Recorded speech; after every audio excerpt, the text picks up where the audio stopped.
Dr. Tiffany Barber is a scholar, curator, and critic of Black diasporic visual art, new media, and performance. Her latest curatorial project, a virtual multimedia exhibition for Google Arts and Culture, examines the value of Afrofuturism in times of crisis. Dr. Barber is currently Assistant Professor of American Art at the University of California, Los Angeles, as well as Curator at Large for the Delaware Contemporary and Inlight in Richmond, Virginia. Thank you for being here. Thank you, Farah. Thank you.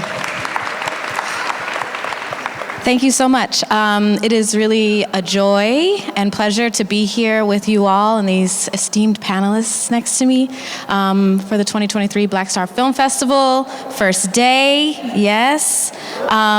Yes, give it up, yep. So I'm gonna introduce our panelists and then we're gonna get into a conversation. But just to kind of put us on the same page, which doesn't actually need any kind of introduction, but the operative word, obviously, for the film festival is Black. So that's going to be what centers us here in our conversation, and so I just want to state that out front. Not that I need to, but I'm glad that I did. And then the other thing that is equally as important, potentially, is that there are two Leos on this panel. And I'm sure there are others in the crowd. I am also a fire sign. Give it up for Leo season. I love that for us. Thank you. Guess who the Leos are? And now I'm going to introduce our panelists. Madeleine Hunt-Ehrlich, who sits, can you raise your hand? Yes. Makes films concerned with the inner worlds of Black women. Her work has been screened all over the world, including at the 2023 Berlinale, the 2022 La Biennale di Venezia, the Guggenheim Museum, the Tate Modern, and the Whitney Museum of Art. Her films have been awarded Special Jury Prize for Best Experimental Film at BlackStar Film Festival and the New Orleans Film Festival. Filmmaker Magazine named her one of 2020's 25 New Faces of Independent Cinema, and she is the recipient of many awards, including a 2022 Creative Capital Award, a 2019 Rima Hort Mann Award, and a 2014 Princess Grace Award in film. Dr. Koko Selassie, great. I will pause so that you can clap for all of the panels. Dr. Koko Selassie is a stargazer, scholar, author, and priest of Obatala and the Lukumi system of Orisha worship, whose interests span traveling, speculative fiction, and the consideration of sacred celestial interactions. Her collection of essays titled African Spiritual Traditions in the Novels of Toni Morrison and many journal articles examine the remembrance and commemoration of spiritual ideas and other cultural analogs in literature, film, and music.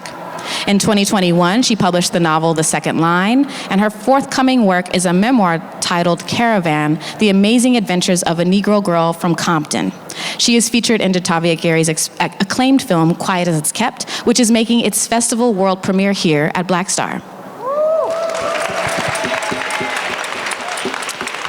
And last but certainly not least is Jatavia Gary, who is a filmmaker and multidisciplinary artist working across documentary, avant-garde video art, sculpture, and installation. She is deeply concerned with rememory, Black spiritual technologies, ancestral legacies, and the interiority of Black life.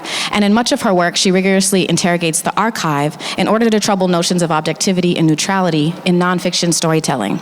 As both a maker and a critical spectator of moving image works, she asserts a Black feminist subjectivity and what scholar and cultural critic Bell Hooks terms an oppositional gaze.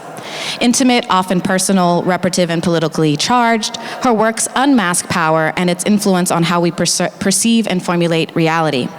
Gary has exhibited nationally and internationally at renowned museums and film festivals such as the Hammer Museum, the Museum of Modern Art, the Whitney Museum, Centre Pompidou, and the Locarno Film Festival, among many others.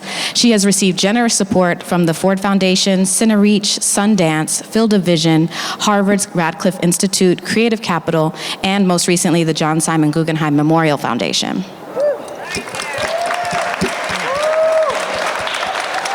Yeah. Yes, that energy is correct. Proper response, very good. So I would like to start, we had a Zoom conversation about a week and a half ago to start to think about ideas for this panel, and Dr. Koko had an amazing prompt for us to start really at the beginning of thinking about the term that unites us in this panel today, or the phrase, I should say, critical fabulation. So I wanted to start with thinking about the etymology of fabulation as a way of outlining the aspects and stakes of storytelling that you each pursue in your respective practices. So can you each talk a little bit about how you engage engage Fabulation as a creative partner and as an access point for articulating particular ways of knowing and modes of consciousness.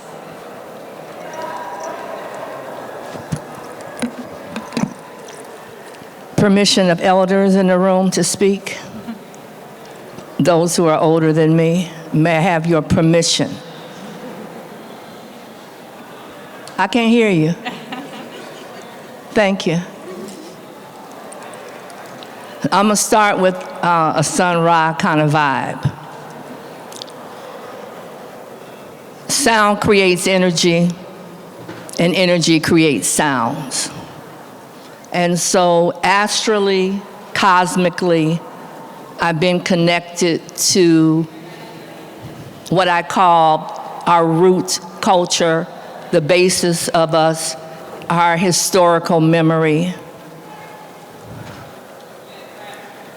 that is interred like a railroad, an undersea railroad from the west coast of Africa to this place in the Western Hemisphere. And those railroad of bones underneath the stars is where I began all of my practices, whether it's jewelry, whether it's short story, poetry, teaching, being.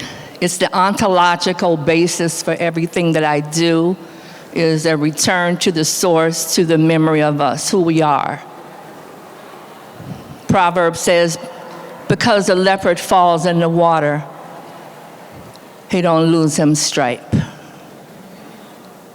or his spots. Remembering is part of the resistance. So I just want to say, so epistemologically, everything that I know comes from narrative of some kind, whether it's told in a linear fashion, which rarely happens, but I examine literature and I look for the shells, the tiny gems of things that were forgotten, and the collective memory of something called Ubuntu, which is a collective harmony of stories. So my muses for today is Edouard Glissant of Martinique and Toni Morrison of Lorain, Ohio. And that's going to inform everything I say today. It'll be like Minister Malcolm X. He used to always say, Elijah Muhammad said. I'm going to preface everything Edouard Glissant said, Toni Morrison said.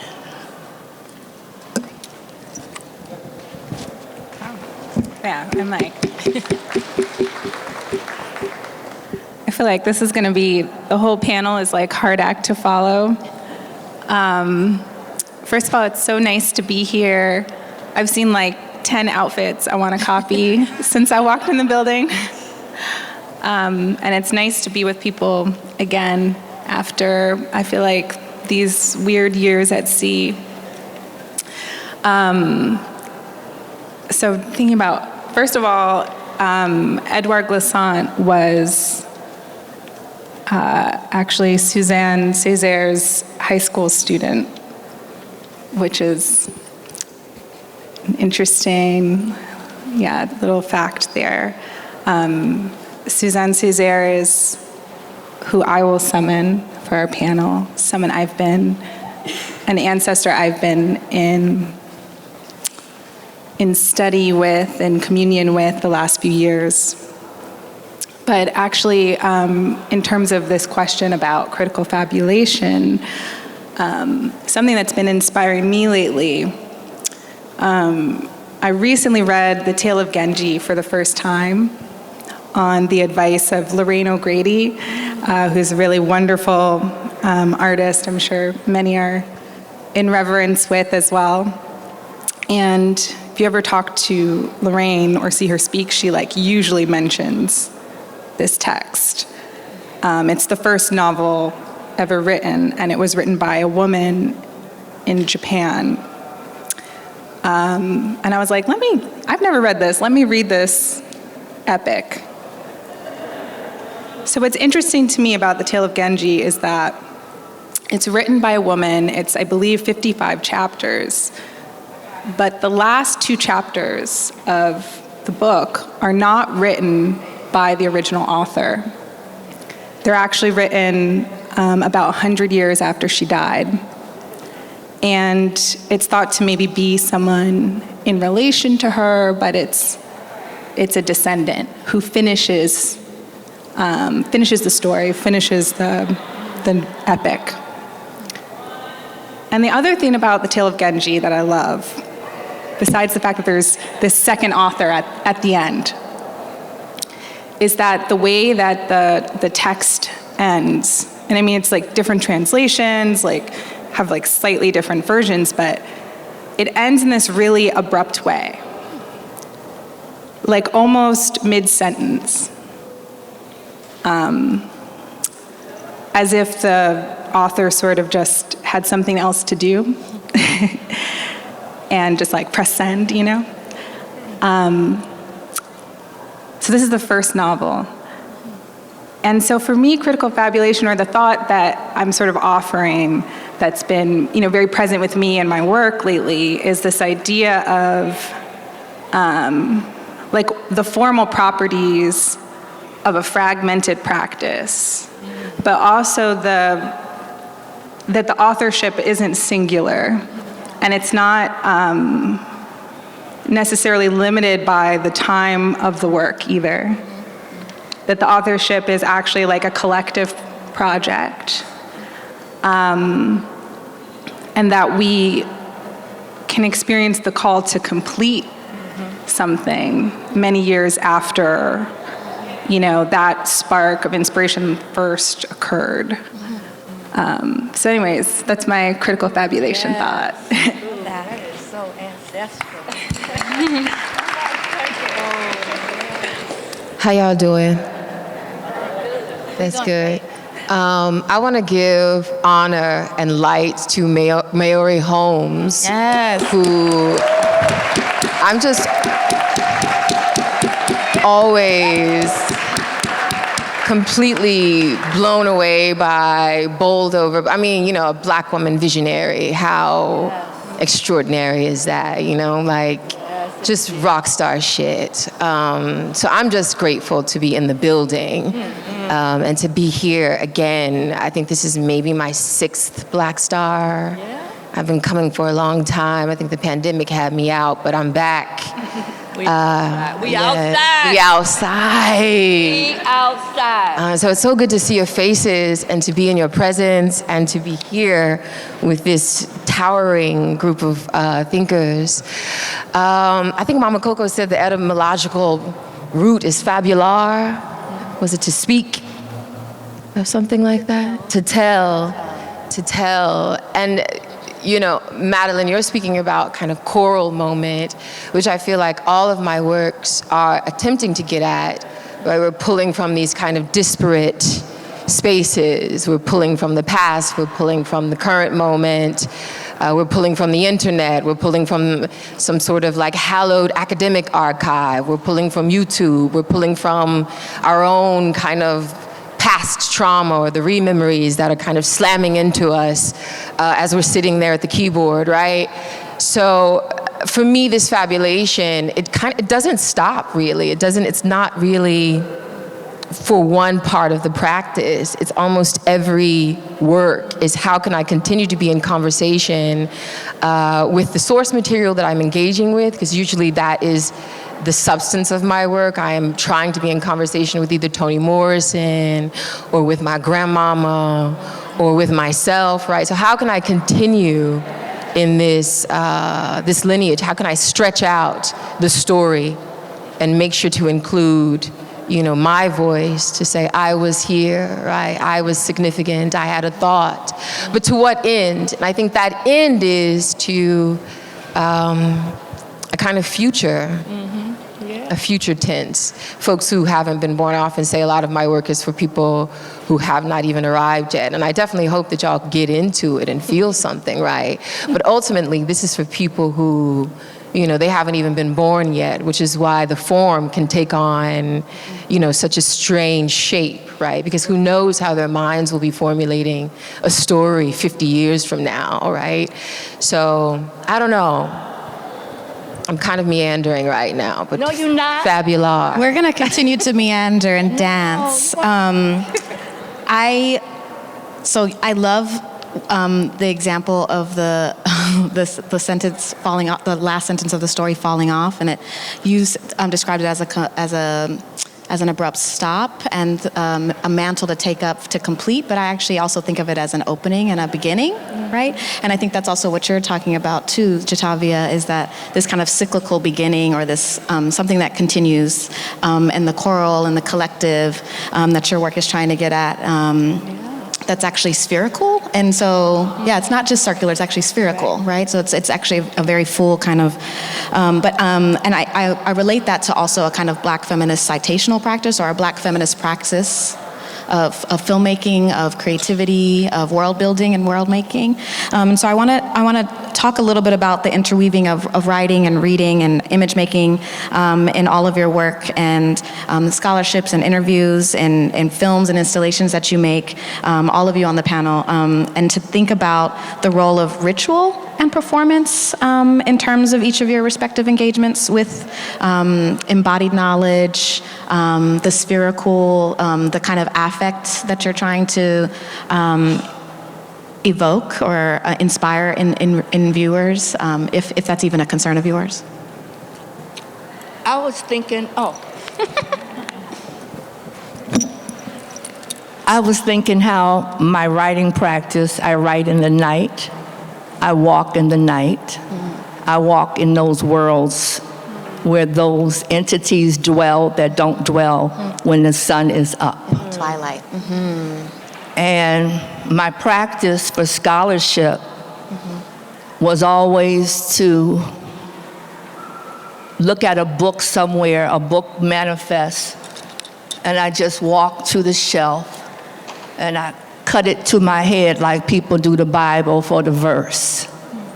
And I would say, look right, look left. Something on this page is going to tell me exactly what to say next, how to look at things. So I want to begin with the idea of what an idea is. From the Greek, it means an image. And it's so apropos to both literature and film and all of the media literacies that we can have. So an idea is actually an image. And so what is to tell in a critical practice for me is to tell the things that, quiet as it's kept, things that are what Ellison calls an invisible man, what's vibrating on the lower frequencies. Anybody know the text, No Invisible Man? The grandfather says, pay attention to vibrations. So going back to this word and sound and power, we're on mission and we're on an errand for our ancestors. So that is the thing that circles us together. We are on errands for our ancestors to complete stories and project realities that we all have to collectively put into and input. And so we can all write the tale and all tell the story of African liberation. Or whatever your trajectory is, spiritual manifestation, sitting at the right hand of God, whatever it could be, that you would find something to motivate you in word, sound, and power, even if you got to get a tune and a song. So that sound, I want to bring you back to the notion of the telling is the sound that you make, whether it's a soundless sound, but it's a sign. And so what we do is we manipulate signs and see, does anybody remember what this sign means? So we could all get somewhere following the same codes. Sonic codes that we can feel, and with melanin neurotransmitters that other people can't even feel it. So in these practices, it's going underneath the codes and bypassing the switches and going into your own sonic development of your body, listening to your cells align themselves with the hum of life. That's all. Light work, very casual. Casual.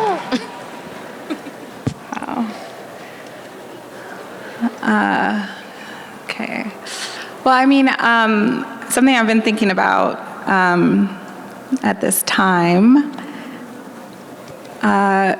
is I kind of want to turn it back on the conventions, right? Like, I feel like there's like we're always asked to be like on the defense of why we make work the way we make it, and like the markets don't understand it. Like, why don't you just sort of get along to get along?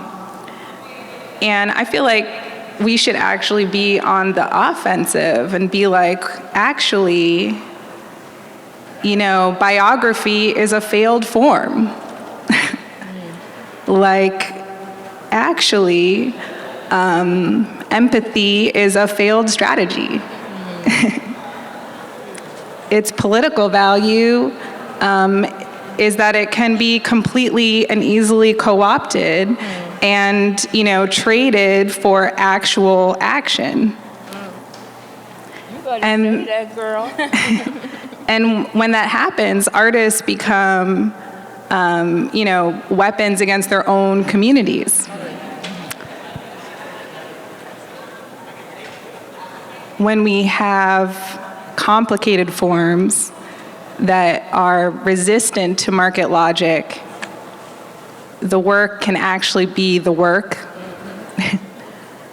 And, you know, I've been thinking about, you know, for me, like, recently it's about like this idea of like post-biography. I mean, even to go back to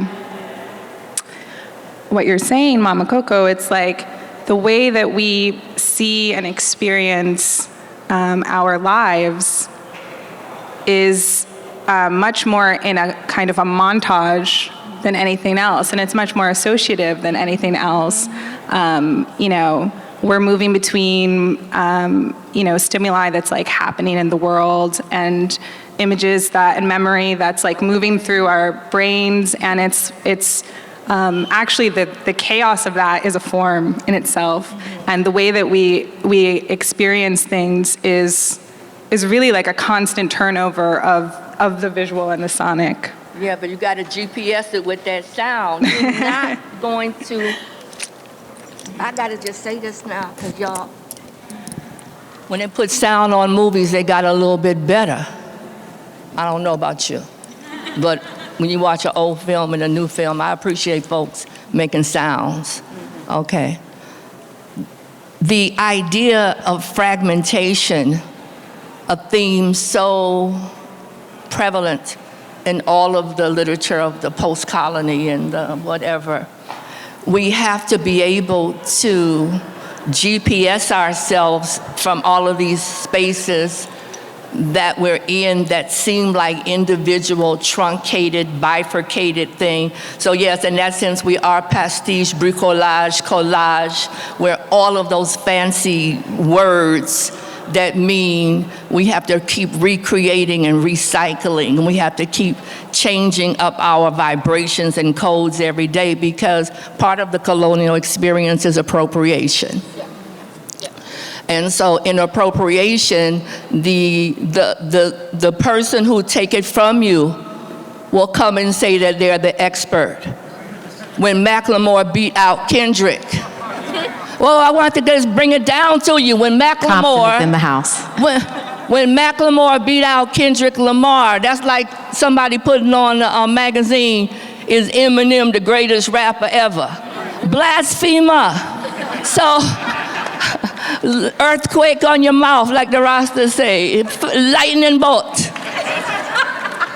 In the age of appropriation, we have to keep changing the codes, and so there's so much hide and seek from self to protect self out here in the world.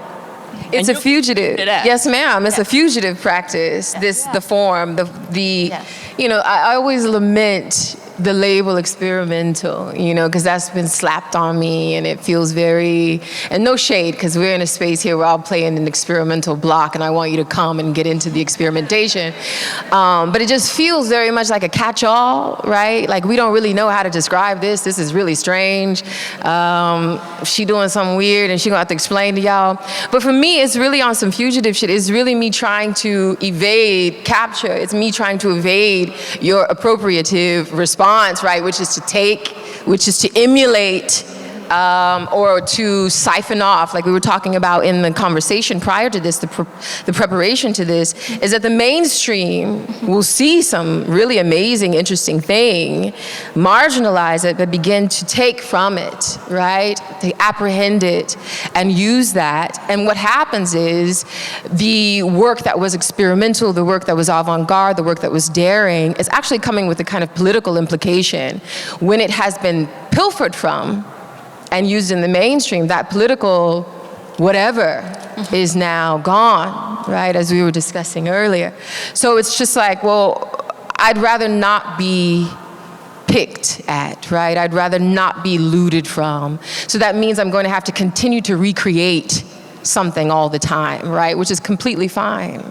I'm an artist. I'm not supposed to come and give you the same thing over and over again. In fact, to swing back to your notion of ritual, which is something that shapes my life. Even before I began this spiritual practice, I had an ancestral spiritual practice or traditional spiritual practice as a Southern Black Pentecostal, right, growing up in the church and being steeped in a kind of ritualistic, spherical, circular, affective, emotive reality. And I feel like I can't get away from that, even though I worship somebody else now, right? Even though I give flowers to somebody else, I cannot, because of how my ancestors are set up, I can't turn my back on that other thing, right? It's still there, it still pervades. And it shows up in the work, right? I don't even have to think about, well, how is this film going to take shape now? The music is leading it quite often.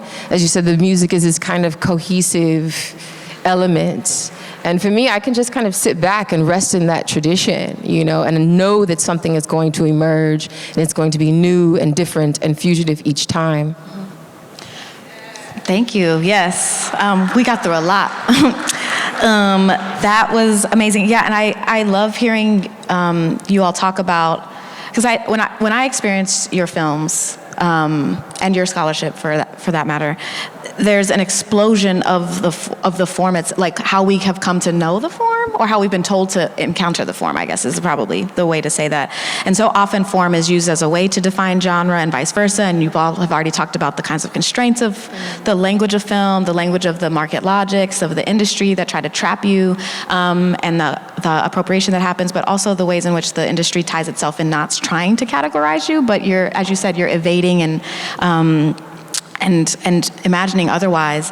And so I wanted to hear you talk a little bit more about all three of you, that tension between guarding and nourishing your inner worlds and imaginaries against arbitrary industry standards and systems of containment that also oftentimes produce madness or chaos, as you called it, Madeleine, upheaval, as you've talked about, Dr. Koko, in Jatavia's film, an unsettling that is symptomatic of Black experience. So I wanted to hear you all kind of tease that out a little bit more, and how that relates to how you choose to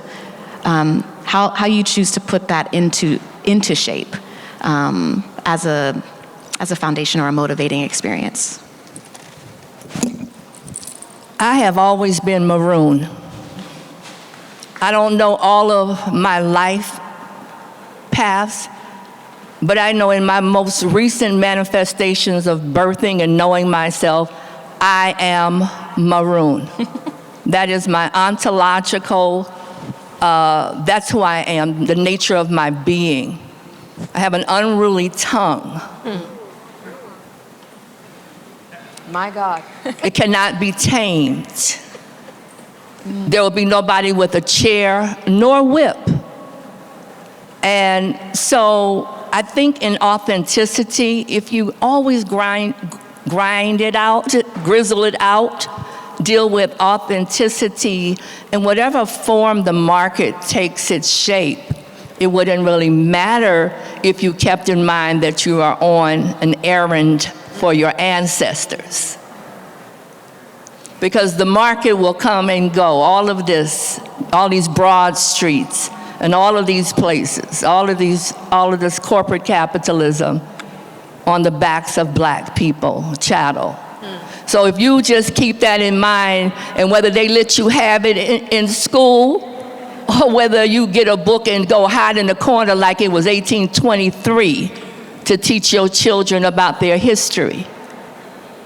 You're so quick to give your people up, give your children up to people that hate them and that could possibly tell them things. I don't want to get on a rant or a rave, but the notion of authenticity in all practices, whether they're literary, critical, that's where I apply my trade.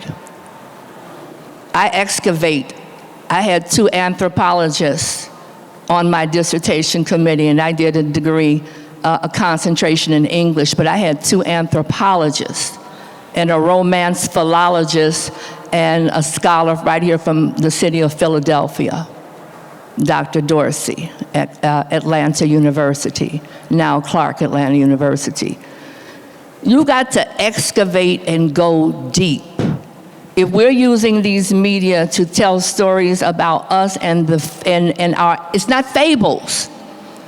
Fable has a connotation now because they have fairy tales and fables that come out of other traditions. The telling of things and the will to narrative and the will to adorn language is what we do. We are eloquent. So no matter what shape it takes, if you have a camera in front of you, a paintbrush in front of you, a crochet hook, y'all seen them crochet on Instagram? A crochet hook, you can make something fabulous, which comes from the same roots. Fabulous, fabulosity. So the stories, I can't wait for Suzanne Césaire, because my family comes from Martinique. I didn't tell you that, yeah. I was in Fort-de-France for the 100th anniversary of Aimé Césaire's birth, the teacher of Fanon. So we're going to talk about Fanon? We're going to talk about Fanon. Okay, or Fanon.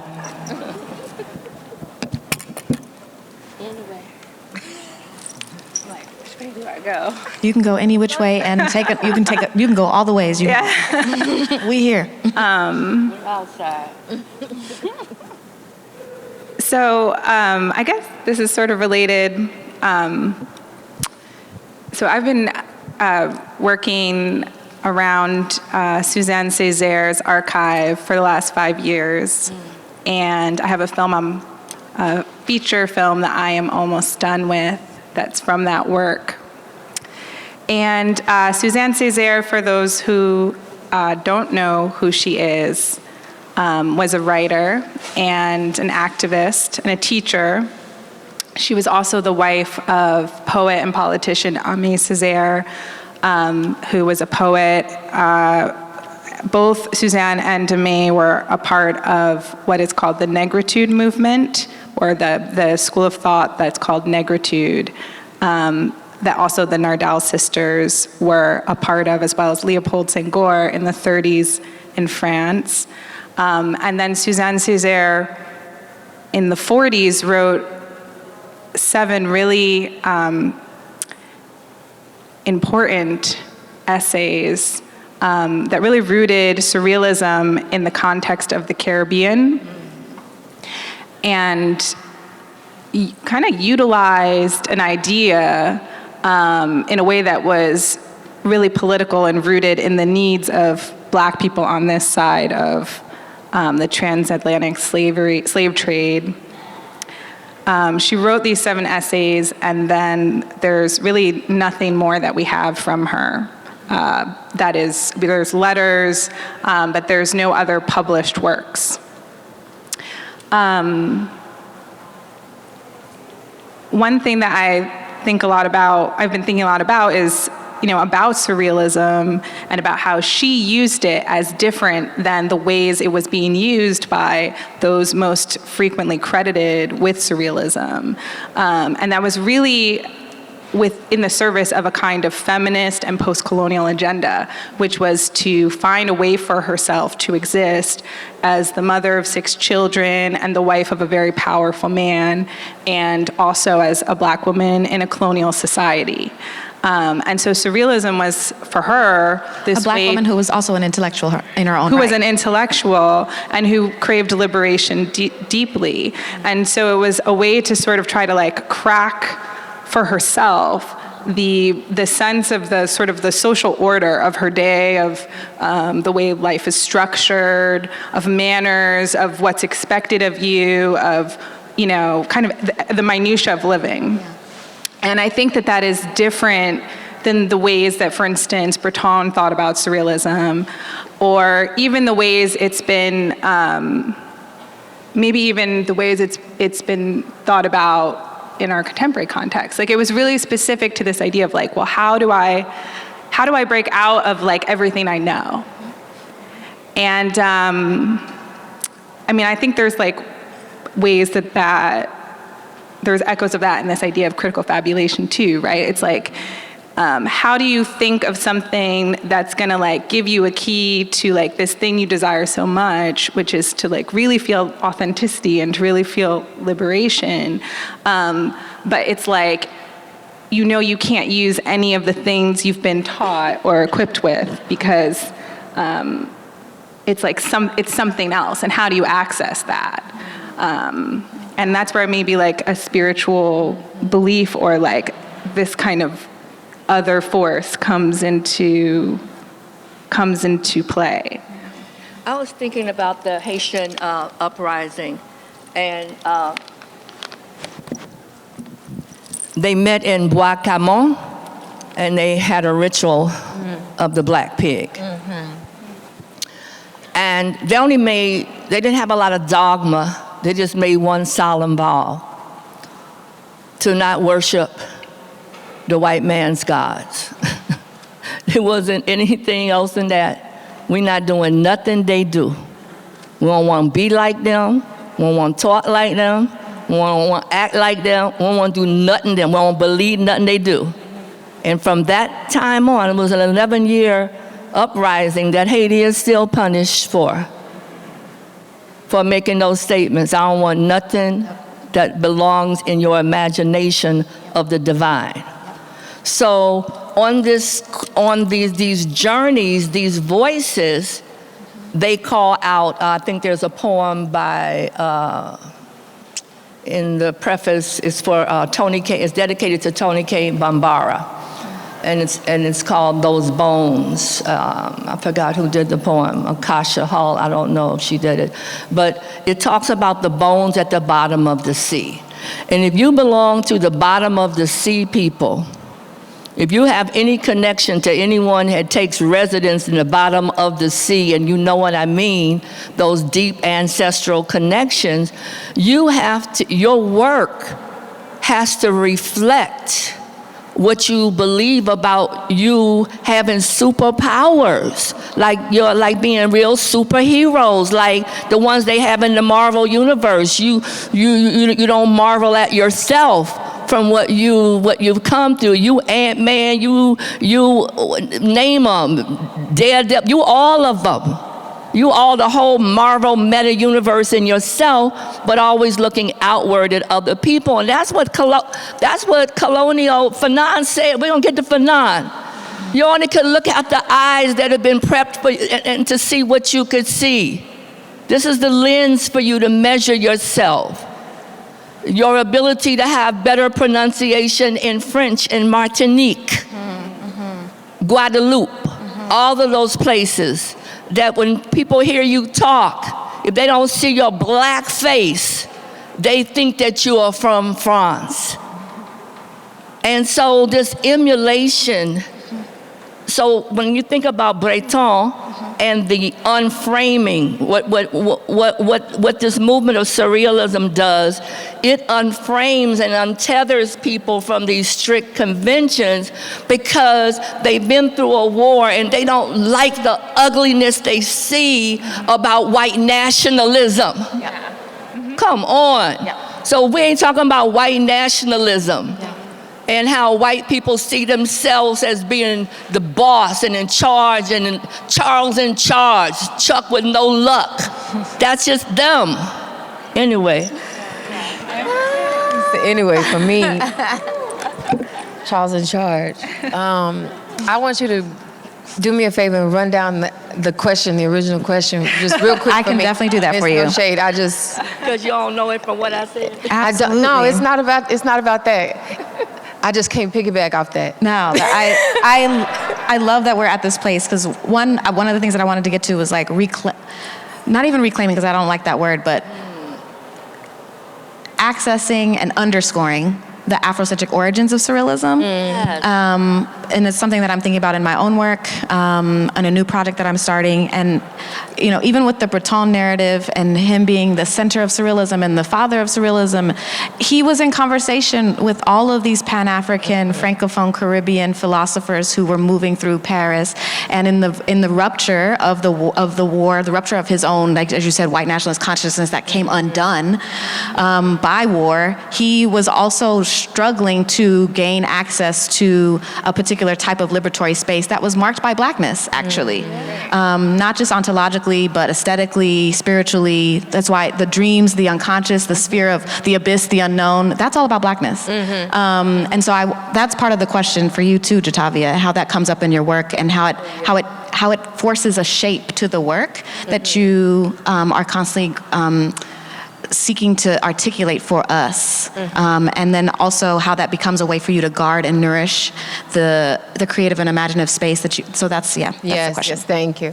I try to throw myself off the edge into the abyss at all times, you know, and I know that sounds wild. It is. I love it. But I'm one of those people who, you know, I think we all wrestle with fear, you know, quite a bit, and maybe I'll speak for myself, right? I've wrestled with so much fear in my life, and for me, one of the guideposts or one of my kind of intuitive signals is, are you afraid right now? And if so, you need to do it, you know? You need to go ahead and propel yourself off the edge into the abyss and trust that the net will appear, right? Or that you will land where you need to land. And that is kind of the philosophy of the creative practice. That is the philosophy of the spiritual practice. That is the philosophy of how I'm trying to move through life, right? To allow that fear to not be a deterrent, but in fact, the kind of galvanizing force, like the wind at my back. And so, yeah, I used to be very much afraid of the unknown, but I think with this sort of practice, and with the type of life that I'm leading now, the unknown is very much like, you know, a very dear friend, if that makes sense. I don't have a lot to say. No, that was beautiful. That was absolutely beautiful. And in fact, it is time for Q&A, but I wanted to just say what I will take away from this conversation is not only the transformative and creative force of Black women as subjects that have all of this in them to create and articulate and realize different kinds of worlds, past, present, future, but also to, as you said, to kind of stand in your knowing, right? Whether that's intuitive or spiritual or however you want to articulate it for yourself, that will guide you and you will land exactly as you are supposed to. Yes, take that leap. I love that. Questions, and I mean questions. There will be time for comments and conversation with the panelists after the Q&A on the floor. Right now, we're in questions. So yes. Oh, I'm not supposed to lead. Hello. Thank you so much, all of y'all, for everything that you said. I sort of want to piggyback off of what you said, because that immediately made me think about the importance of surrender, but how everything is always set up towards, like, if you surrender, you will die, point blank, period. But so, like, what does surrender and, like, ancestral work, if we know that we're here on our ancestors' terms, then why would surrendering mean death? Right. So can you talk more about, like, what surrender looks like in all of your practices? That's crazy, yeah. That's a great, I'm into surrender right now. Yemaya has my head, and I just got my head marked a few months ago. Yemaya has my head, but I'm technically a daughter of two waters, so Oshun is also like right here, which means that I'm incredibly blessed. Thank you very much. But surrender, to me, when I think of surrender, I think of the ocean. I think of like this notion of being infinitely small, right? This idea of, and like you talked about death, right? If you surrender and then you die, right? But then you're gonna die anyway. And then what? After that, after death, then what? Right? So it's just like you might as well just give it up. You feel what I'm saying? And I think about that in terms of kind of political context as well. Not to get on a crazy rant here, because I will go there, but like, I feel like a lot of us are very, very afraid to really set this motherfucker off, excuse my language, even though we know that that's what it's going to have to come to at some point, because we're afraid to die. And it's like, well, you're gonna die anyway, and you dying right now. So I don't know, I think surrender can look a myriad of ways. For me, I just try to show up for my work and show up for my instructions as the errands that I've been put on. There's plenty of instructions I'm being given at all times. And in order to hear them, I have to surrender. I have to shut down my mouth, which likes to run, right? And I have to surrender and listen and then follow the instructions, be obedient. But yeah, this idea of death, it's always kind of in the back of my head. I was one of those kids who was like always thinking that, I had a parent die very young when I was like 10. So this notion of death was pervasive. I saw one of my dogs get ran over when I was like 5. So just like crazy things happening. And so I was afraid of death for a very long time. But, that spiritual practice comes in and it's like, yeah, you're gonna die. Then what? Then the adventure begins. So you might as well simply surrender and go about the business of being obedient, right, to the errand that you're here on. Y'all ain't got a snap for that shit. Anyone else? Surrender?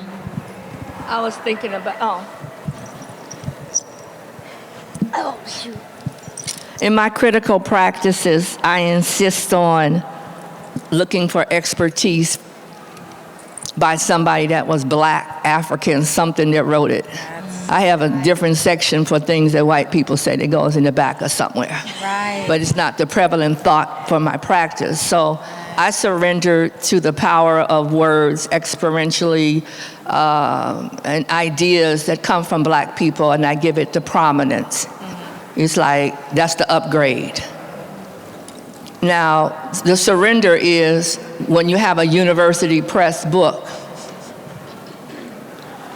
and you have these external readers and they keep saying, well, I don't understand what you mean by African people. You just are using this term, African people. Do you mean like African Americans? Like what kind of like people, like African people? And then having to come up with definitions to, because Toni Morrison said, definitions belong to the definers, not to the defined. Yeah. So the surrender is, I'm not giving up my tongue. I'm slapping syllables sincerely, syntactically intact. And so that's my surrender. You pay the cost to be the boss, as Snoop D-O-double-G said. And I quote. I just love the appearances of West Coast rap in this. She's a hip hop head. Okay. Compton is in the building, okay? You're from Long Beach, actually. Snoop is from Long Beach. You are from Compton. Yes. LBC, but yes, correct. I guess I think the thing with with the label experimental in film, and with like the idea of experimental work is like the way that it's talked down to is like, oh, it's experimental, so it's easy, or like you just you know, you just didn't care enough to like access is a mark of rigor, and like a lack of legibility indicates like a sloppiness or a lack of care, and Or I just skill. think, or skill, right? And I just think that making work is really, really, it can be really, really, it's really hard. It's extremely hard, and there's parts of the way you make work that are very conscious, and there are parts that are not. And, you know, I don't know if you guys must relate to, and folks in this room, to sort of finding the answers to things like overnight when you're asleep, or like when you, like as soon as you stop thinking about it, you're like, oh, it's solved. And so just sort of thinking about the work, and how even when you're really trying really hard, it's still there's a layer of the work that isn't that it whether you surrender or not, that's how it's going to happen, is what I'm trying to say. I'm gonna quickly testify. I once had a former friend, unfortunately, and she's a really great filmmaker, but she once told me, people who make experimental films like you, they do that because they can't make the traditional films. They can't do the kind of regular narrative films, and so you guys just kind of put whatever on the timeline. And it's floored me. I was shocked. You know, this was a colleague that I respect. I still respect her, but it shocked me because a lot of people really do feel that way. They go and they see something labeled experimental and they think, oh, this is... And it's because folks are intellectually lazy and they are emotionally cut off, and they don't want to surrender to the viewing experience, right? You got to work. You got to work, baby. And don't come up to me asking me no questions about what nothing meant neither. I want to know what you think about what it means. You feel what I'm saying? And so for me, for her to say that, I'm thinking to, and I tried to keep it cute because, you know, I'm sweet, you know? But I thought to myself, no, you've got it the other way around. Not that making a narrative film isn't hard, but I literally have to sit there and bleed and cry and snot at the Avid for something to come up. I've got to like give up the ghost, you know what I'm saying? And you telling me that this is the easy part? Girl, you painting by numbers. You know what I'm saying? But anyway, I just had to do a quick testify because that hurt my feelings. There's a question in the back. Way back, way back. Rasta. Wait. Unless they got a big voice. Yes, I. Hey, thank you for the talk. It's funny you should say that, Jatavia, because I was listening to the talk and I was thinking, oh, this is quite intellectual and academic discussion. And experimental films are generally deemed in that vein as like academic work. So I was wondering, but obviously, you know, you're all black, so you know, you make work for black folk. So I was wondering, how much do you consider or take into consideration the audience in which you make your work for? And I guess how much of that is in your consciousness when you're making work, being that, like, to be honest, most black people watch like Shonda Rhimes and Tyler Perry. Yeah, no, it's true. I mean, the data is there. It's Just, tea. True tea. I will just go very quickly, since I was the moderator and responsible for coming up with questions. I am an academic, so that is that. But I also have a practice background. I was a dancer and a curator and came to art history through that. And so one of the things that we talked about on the in the preparation for this panel that we didn't get to, but we can certainly talk about now, that I will highlight is that the Black lived experience is its own form of theory. So I know that maybe we don't want to talk about academics or a kind of high intellectualism that that you're pointing out actually ostracizes our people, but in fact there is a long, very long, centuries-old tradition of that kind of discourse and philosophizing. So I just want to say that. But yeah, y'all go ahead and chime in. That question was for y'all. No, thank you for that. Yeah, I like, well, I'm here because I like the both and. Yes. Yeah. I like the both and. I like the righteous and the ratchet. Okay. The sexy and the sacred. So on this and or and no buts. The idea of a practice is something that you do. And if we look at the idea of practice, when I speak, and I'm starting to sound so much like Miss Morrison, but because it's just like I'm just plagiarizing all of her words in my mouth, but at least I'm giving her a citation. True. When I create anything, when I do anything, I do it in a world where I'm connected at the navel and the core of me to every African that ever lived. I'm an African, and nothing could beat that out of my memory. And so at the core of me, if I'm singing a song, designing a piece of jewelry, everything I do is referential to what Glissant would really refer to le monde entier. Le monde entier, the whole world is in me. You know, so it's beyond I'm every woman. Okay. It's beyond that. The whole world is, the part that you see is a manifestation of the first Black person created mitochondrial DNA exposed on the planet walking around at this time. So to address African people is to really address all people, because there is no humanity without stopping by Africa first. So whether you want to know it, don't want to know it, and can't deal with it, and you want to, whatever you need to do about it. So foremost and firstly, I am the daughter of Marcelite Dolores Landry. She is the daughter of George Esther Robb. She is the daughter of Effie Gladys Webb.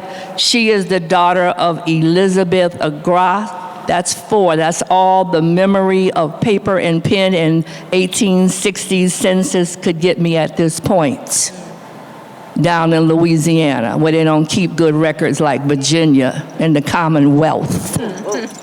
Because you was paper on ledgers. Anyway, so if you don't know where, if you come from Virginia, you could find out the person that they put on the ship. Yeah, I mean, I don't know. I think that question, for me, that question kind of fails. It sort of fails to launch for me, because when you say, well, Black people mostly watch Shonda Rhimes, to me, you're talking about distribution. You're not talking about content. Zero. C.L.R. James, an academic and a Marxist and an ancestor, used to say that it's not about what's in the book, it's how you hand the book to someone. And he was talking about, who his audience was for his writing, and that he believed you should go to like the let out at the factory and hand the book over with dignity to someone to suggest that they read it. And to affirm that I wrote this for you. Right. Yes. This is a gift, and hopefully we can have an exchange about that also. Right. So I think if we want to talk about why major distribution platforms prioritize the kinds of storytelling that they do. I mean, I have a 2-year-old who watches tablet because she has 2 busy working parents. And some of the stories that I see finding their way to her, I'm like, I just can't even believe the programming that hundreds of people are getting together to give to our children that are just so explicitly affirming, the most base, insulting things about us. And I'm specifically thinking of Frozen, just taken over my life. But it is so easy for her to find Frozen, and all her little friends love Frozen. That's why she watches Frozen. I didn't put on Frozen. Of course, yeah. So for me, it's really a question about power and about institutions, about platforms, and it's not a question about who certain ideas or words belong to. Do you want the last word?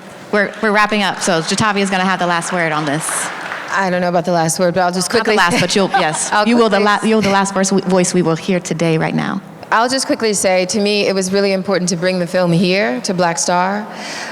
There are many spaces where people prioritize in terms of film festivals where there are opportunities for distribution and to sell the work, where there are quote unquote larger general audiences.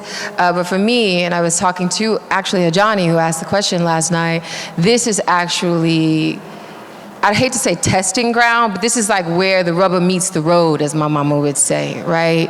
This is where I'm going to actually see if I made something worth a damn, right? Because you're going to watch it, you're going to sit in the space, and you're going to tell me, based on your reactions, whether or not it is what I need it to be, right? So it's not at insert big white festival here or insert large capitalist festival there. It's here because you're here and I knew you would be here and I want you to see the work, right? So that's what I'm interested in. Sure, we would love distribution, but as we've discussed, distributors are very, very nervous about fugitive works. Right? It's hard to package something that is constantly changing its shape. But we move regardless, right? And so you can see the work in many places, but you'll see it here on Saturday at 8:30. Indeed. Yes. Mama Koko is in the film. Woo! Oh, yeah. It's called Quiet as It's Kept. Quiet as It's Kept. Thank you all so much. Thank you all for being here with us also.